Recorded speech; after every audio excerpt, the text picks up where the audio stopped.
well, people, so I'm gonna do it early. Manchester United this season, before we get into this reaction, so please join me, enjoy. It's gonna be exciting to see what we're gonna be covering here. Listen to this stats that has happened in Manchester United. In their last 26 games, they've lost 13 times in their last 26 games in all competition. They've lost 13 times. The most losses before Christmas for Manchester United since 1930. Now that has to be some scary stats. As well as 0 goals in their last 4 matches in all competition. The worst run since November 1992. I remember Rams talking about this, saying that this is something that is not manageable. You cannot continue doing something like this and continue getting away with murder. Now we are here looking at it, and it's crazy. How is this even happening? And how are they still surviving, playing in this mode when they feel it looks like they have really nothing to offer? It's really, really, really crazy, because that doesn't make sense, to be honest. That doesn't make sense. 18 goals in the Premier League this whole entire season. Remember, they've played how many games in the Premier League? We're going to match week 18 now. So it means they've played 17 games and they've only have 18 goals. Only Sheffield United have fewer goals than this. Luton Town has scored more goals than Manchester United. Dip that. Put that in your words. So whenever you listen to this reaction that is about to happen, I just had to bring this out to the world so that you see what we're dealing with. This is unacceptable for any manager. If this was Jose Mourinho or any other manager, would already been sacked. Erik ten Hag is still the manager of United. Doesn't make sense. To me, it doesn't make sense. So let's get into this reaction. Only Sheffield United have fewer. It's nothing new, is it? It's like. I gave it a lot of credit last week for their stout defence at Anfield, right? A lot of credit. But we did say, one of the things we discussed last week was, okay, that's acceptable at Liverpool for Man United, but it's not acceptable outside of the top 4. Mm-hmm. It's not acceptable against the rest. How will United cope when they have to open up, right? We've seen it against Bournemouth and many, many teams this year. Where they've opened up and they've been cut open, going back to the first game of the season against Wolves, where they got away with it. And quite frankly, this was appalling. I don't know where to start. Yeah. And we had some youngsters come in, and that's fine. And the youngsters, for me, mistakes or not, are blameless. He had Amrabat on the bench, he had Reggie on the bench, he had others, he had experienced players on the bench. This is a choice for him. Yes, he's got players out, but it's still a choice. They are absolutely abysmal from top to bottom. There's no other way to get around it. Rasmus Højlund, you have to feel sorry for him in a sense that, yes, he's not got a Premier League goal, but is there any striker feeding on less scraps than him, right? It's borderline unwatchable. And when Erik ten Hag talks about controlling games, anybody who watches a semblance of the Premier League knows that West Ham United generally give up possession to almost every side. That's what they do. So it is no feather in your cap to get 60% possession against West Ham United. You don't have to work for it. That's what they do. That's the game plan. That's their ploy. Now, they've been criticised for it, David Moyes, quite a lot, right? But that's what they do. So for Erik ten Hag to suggest that it's some sort of accomplishment, as he has, because we controlled the game, well, that's not an argument in this case. So, and what I can't get my head around, we have this Jim Ratcliffe investment that just seems to be never ending. Yep. We have so many outside stories of the Sancho and everything else, and what we're seeing on the park is, quite frankly, it's just unacceptable. I don't know how this manager's head cannot roll. I just don't. What are they doing in the week in training? What are you seeing? Nothing. Whenever I watch a team, when I watch West Ham, they're working on their team shape, they're working on counter-attack. And by the way, the West Ham front three would walk into the Man United front three. Paquetá, Kudos, Jared Bowen. Tells you where they are. All the teams you watch, you look at Villa, high line, taking risks, little bit of a hybrid. Sometimes they can sit back. They really use Ollie Watkins. They've got a hard-working three in midfield. They like the full-backs to get forward. Tottenham in a similar vein under Ange Postecoglou. Roberto De Zerbi comes in. He stamped his authority on Brighton. You know, we know what Arsenal do. We know what Liverpool do. Newcastle are a bit of an anomaly because they're working with, and they have been for a while, an incredible injury list. And I know Man United have got players out. But almost every one of the bigger teams, there is something you watch them and go, right, I get it, that's what they're trying. With Man United, we still to this day have no idea. They don't squeeze the ball, they don't sit off, they play long balls, they don't try and overplay from the back. I've no idea. I don't, other than there's nobody at Man United can make a decision. So you walk in, you knock in every office, and there's nobody in that office that makes a decision. All round the corner, there's nobody in that office, nobody in that office, nobody in that office. Other than that, I don't know how this manager is going to survive. Because surely this has to be unacceptable from a football perspective. You mentioned there the injury list. Let's just remind you who they had missing for this tie. When we talk about teams, as you mentioned, Newcastle, they're struggling with injuries, that they seem to get a pass with it. Why don't Manchester United get the same sort of pass as well? Because Newcastle have had moments of the season where it's been good. You know, beating PSG. You know, I can't remember, beating Aston Villa 5-1. Yeah. Beating Arsenal, knocking Man City out the Carabao Cup. There's been moments in Newcastle's season with the injuries where you've gone, that was a great game of football. You know, going away to Paris Saint-Germain and basically being outdone by a crazy VAR decision on a handball. So there has been big moments against big teams where Newcastle have had some sublime moments, but it's all cut up to them. You tell me what's Man United. You know, whenever they cannot beat anybody that's up the top of the league. They finished bottom of the Champions League group. They got knocked out of the Carabao Cup by Newcastle's B side. So there's no, even when that list was only 50% of that, or even less, they were still as bad. There's been no good, do you remember when they went to Bayern Munich and beat Bayern 4-3? No. Do you remember when they went to Galatasaray? Goals. No. Do you remember when they went to... No. Do you remember what... No. So there's literally been nothing to hang on to. And that's the... Do you think that Craig is really being overcritical over Manchester United? Do you think that his assessment over what we're seeing from this team, it's a little bit harsh? I was reading to you the stats of what this team is really at when we started this video. Very, very important to always put that into context before we even go into the analysis of this game, looking at everything that has happened with Manchester United. We are talking about a team that, of course, had youngsters against West Ham. They were playing with youngsters. The centre-back partner of Evans was a jolly youngster. We also saw that, of course, Kobe Mainoo was there. He made some errors. Sophia Amrabat was in the midfield, was in the end bench. Did not make sense for me. Maybe Varane is injured. I don't really know. That's why he did not play.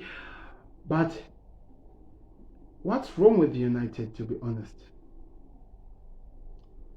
It feels like this team have something. And one thing that Craig is really making sense. I think we have to come up with a law.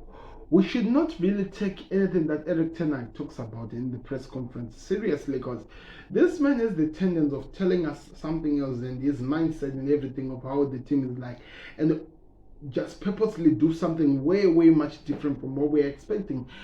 For a team that, like what Craig is saying, give themselves respect and make so much noise of how much they're able to control the game, how much they're able to do so much, and how much they're able to move the game. And you are playing with a team in West Ham that everyone knows from in and out of how much they just give away the position for free in any position. Either is well in the midfield close to the 18 area, but somehow your team could not even do something at all. And it's really interesting to see that as much as Eric Ten Hag talks about a lot of things, we still don't know how his way is playing. Even his own players, I'm telling you, I think they struggle to know how they can actually try to fit in terms of the positions that they're being put, in terms of how they're supposed to be performing, how they're acting. It's really, really difficult. And I just feel sorry because there are youngsters in this team that wants to grow, that wants to create their craft, and you just cannot tell exactly the direction where this manager and whatever his tactics are going to. It's really, really mad, and it's really, really crazy. It's gonna take so much to ever even see United do whatever they think they can be. And to make it interesting, some people talking about the injury list. Of course, Varane was out, Diego Dalot was out, suspension, and so many players that were shown they were out, some with injuries that are going to take longer than them come. And it's being asked here that, but then why is that some people we do give them respect over some injuries like Newcastle, but we cannot do this for this team called Manchester United? And I think Craig really answered it so well, because Newcastle had so much in their bag. They've done so much to prove that they can carry a team, they can do and create something exciting and even purposeful, rather than what we're being told and whatever we're seeing. So it's going to be exciting to see how this game one plays out. But I want to know your thoughts in the comment section. Do you think with what we're seeing here, can this be sustainable, and can Eric Ten Hag still continue holding his job? Can he still manage to be Manchester United's boss at the end of the season? I'm curious about that. Click the like button and subscribe to Connect. Let's continue as we hear what the ESPN guys have to talk about. Thing, isn't it, Gab? There's nothing to hang your hat on. I think there's just a little spark, a little light at the end of the tunnel that maybe we could work on and get this team better. Yeah, look, while Craig was laying out all his positives, especially that nonsense about, oh, we controlled the game against a team that lets you have the ball, I was trying to, be positive. I have a positive Saturday. It's Christmas, right? And I thought to myself, well, there's Garnacho's overhead kick, right? That was good. And Maguire had a couple decent games. And wow, Gab. No wonder your dog's barking at you. It's hard, right? Yes. It's hard to get beyond that. And there's a sense of drift. And the worst thing is, Craig mentioned Jim Ratcliffe there. This is dragging on. And with this dragging on means that nobody has any certainty. Eric Ten Hag does not have any certainty about whether he's going to stick around. If he does stick around, he's not going to have any certainty about how the club can operate in January, because there's 50 different people who've been linked with John Murtaugh's director of football job. Now looks like doesn't look like, we know it's going to drag on into 2024 once the window's already open, and you feel like that this is going to be a lost season, and I think that makes everybody's job even more difficult and just adds to the frustration. And by the way, with regards to that list you showed of all the injured players who are out, I think what's most frustrating is how many of those guys who are injured now actually played well for Manchester United before getting injured. Other than Lisandro Martinez, I don't think there's too many others. So you can't even really hang your hat on that either. Frank, what would you like?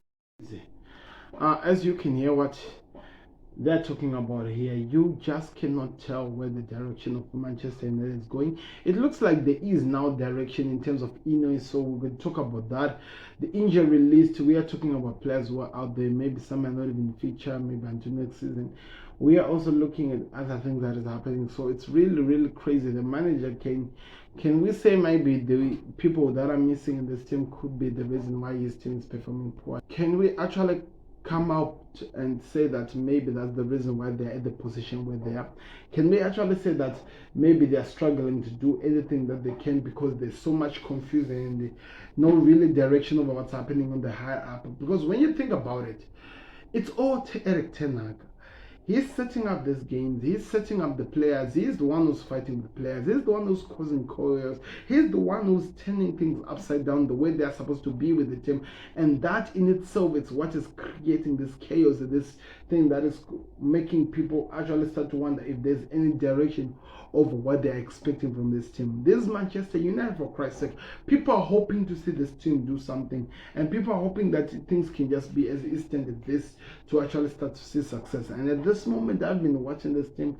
So many people have been watching this team, and we can tell that there is some problem. But anyway, we'll see how that one will be sorted up. Let's see what Frank Laborg has to say, because there are so many people who are out. As well as this, we are being shown a list of so many injuries that are out from Manchester United. If it were we remove Alessandro Martinez, who has been a good player for Manchester United since they went out of an injury or were quiet, because you can see that there's a problem. So let me know your thoughts in the comment section. Click the like button, subscribe to connect as we continue with this video to understand more in terms of the analysis. To add, or do you want the dog to speak for you? She was barking because my wife is coming back home. Whatever. But what I want to say is well, first, it was one of the worst game for an hour before the West Ham goal, and I agree with Craig. But I have to say that Manchester United has some chances, and Garnacho's opportunity should have gone in, and gone in, and it would have been maybe a different game.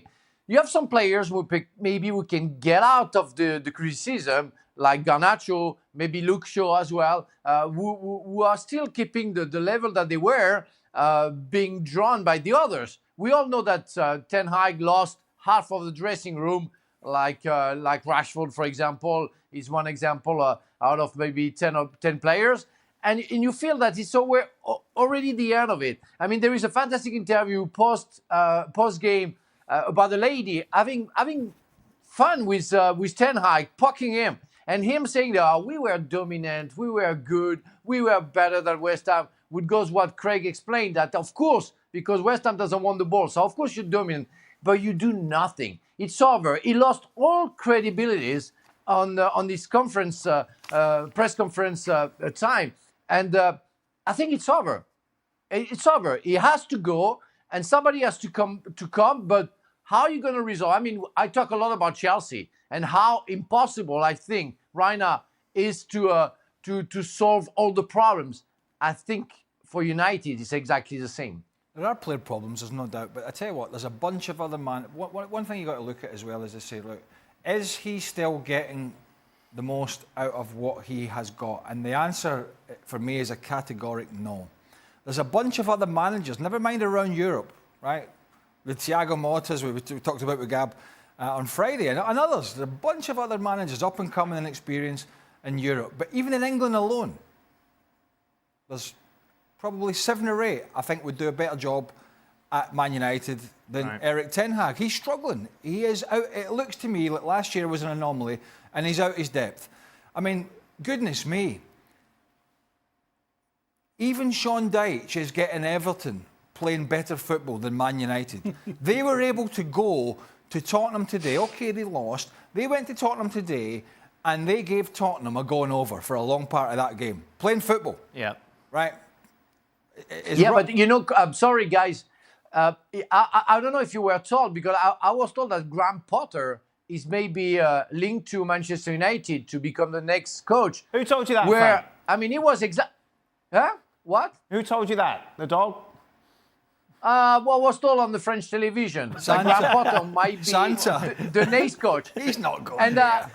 well, you know, it's French television. But I just want to say that if they decided to go for that coach was in the middle of the same problem with Chelsea and couldn't solve anything there. And you want to pick him? I mean, I don't know. Some people in the office, they have to start working. A little bit. Gab, this is the point, isn't it? Is there anyone actually around who has the power to sack Ten Hag? Well, yeah, no. Look, the Glazers still own the club, and they will own the majority of the club once Jim Ratcliffe comes in and takes over his chunk of the club. The problem is, with the agreement that they have in place, we're led to believe that, you know, Ratcliffe is going to have much more say than his 25% warrants, and he's going to effectively, you know, run, or his people are going to run most of the football operation. So what you don't want in this situation, you've agreed a price with a man, you have a deal, and then all of a sudden, you know, you sack Ten Hag now, and then you got to pay him his severance, and you have to pay for a new manager to come in, and then at that point, Ratcliffe says, sorry, Glazers, I don't want to inherit this situation. I want to make my own choices. So I think that's a difficulty. I think there is definitely a scenario where, you know, obviously everybody knows Graham Potter has been mentioned, although most of the names that have been linked thus far have been director of football types. I think he's going to want to take his time with it. Equally, there's the option of, maybe an interim coach and do a proper coaching search between now and the end of the season. However, remember, they did that last time with Ralph Rangnick, and we know how well that worked out. So it's a really difficult one, and I'd be surprised if they make any sort of major decision until Ratcliffe takes over. Got Villa next. Oof. Who I know had a disappointing result against Sheffield United, but we know they're a good side. Look, it can't continue. I don't care if there's nobody at that football club. This can't continue. The fans, as well. If fans can speak, I mean, it's Manchester United. 4 games without a goal. The record we saw in the graphics is dreadful. The football is terrible. The atmosphere at the club is terrible. Mm-hmm. The manager has not been able to handle this particularly unruly group of players, and they are, and the likes of Jadon Sancho. I don't know the whole story here, but how can he sit back and be comfortable with himself if he's available to play, and there's a lack of an apology, all these scenarios, but. I think it all comes down to the fact that it's not just the results, it's the manner in which they're getting beat in the games, and it's embarrassing. Of course, crazy thing that we are still here talking about this team, hoping that we can understand. There's something that Craig talked about, which I think is very, very important. Or maybe let's talk about what Frank Leboeuf was talking about in the beginning. He was talking about how these two teams seems like the manager has no control over the team. It looks like he cannot do anything meaningful to show that there is something he can offer this team. It looks like everything that you would expect from a manager. And it's not like we're saying this for the first time. We've been saying this longer than even when we started seeing these things. And it's very, very painful that we're still here talking about the same issue, hoping that something can actually change from this Manchester United team. And we still wish that there could be direction over where this team goes. We still wish to have direction over what this guy can do. But you can see whether you like him, whether you want him to remain, whether you want him to do something, he just no longer has the control. The tactics is putting, the mistakes is putting, the people is putting in the game, the way he thinks that he still has control over the teams, removing some players, trying to create something meaningful, and you still see that at the end of the day it's producing nothing. It's just beyond me. It's just beyond me. I really feel sorry for this manager, because everything he puts out in this team, everything he's putting out that you're hoping that he creates, maybe something that can make the fans happy, that can make people actually excited to watch football, to be ready for something, to create that atmosphere that gives that sense of belief. We just cannot see it with this Erik ten Hag, because let's talk about a manager who's trying to have control, a person who looks like he still has the dressing room under control. It just don't look like he does have that control at all, because everything he's doing is painful. I think we can all agree with Frank Leboeuf. He has reached his limit. His tactics are not they're not showing any direction. There's no any aggression to make this team actually become a better team. It doesn't look like there's any direction where this team is going. It doesn't feel like there's anything that we can ever be hopeful over this team. We can try to hope for some speciality, for something to come out, but we don't see it. To be honest, every Manchester United fan here who actually is watching or anywhere who's talking elsewhere can see it. It's all written in stone. What we are seeing from Erik ten Hag, it's not sustainable. It's just a matter of time before this explode or this imploded. It's already, maybe to be honest, there's already imploded to the team. Everyone can see it. Everyone can accept it. It's just a matter of time. What are we expecting? And what we are being told, there will be no any decision over what happened with this manager until Ineos takes over, which thank God they now have taken over. But what do you think Radcliffe's first decision will be? My mind is on maybe it's gonna sack Eric Ten Hag, because at this moment what we are seeing, it's showing that this manager cannot get anything to save his life, cannot make this team play football to save his life. His tactics, putting Scott McTominay and Bruno Fernandes, the greatest way to destroy your career as a manager, it does not look like anything will come out from this man. And I'm sorry, it's really, really painful. They've got Aston Villa next. Craig said that point. They've got Aston Villa next, which has been played tomorrow, the day after tomorrow. I'm not really sure. What do you really believe they can produce? With what we are seeing right now, what exactly can we come out and say that this team can produce? Because what they've already shown us right now, they are masters of nothing. They can do something, some better things. They've shown it with Liverpool, but they are really masters of nothing. It's painful that sometimes we have to come out with some serious realization and talk about this hard conversation. But what we're seeing from Manchester United, it's really unacceptable. It's painful, and it's hurtful for a bigger team to fall this deep down. This deep down is very important, and it's very, very painful to actually see a team being found in that position. I don't know, maybe there will be some positions where things will change. Maybe there will be something that will come out. But to be honest, I don't think we'll see it under this manager. I don't think there's any possibility that Eric Ten Hag will be able to turn around whatever he has already created in this team. I may also say, I hope this was not painful as I hope it could be. Just try to give you my assessment and my thoughts over the games and what other people are talking about when it comes to United. Do me a favor, click the like button, subscribe to the channel. I'm your Sam and we are out. Peace. Subscribe to the Football Connect. We go.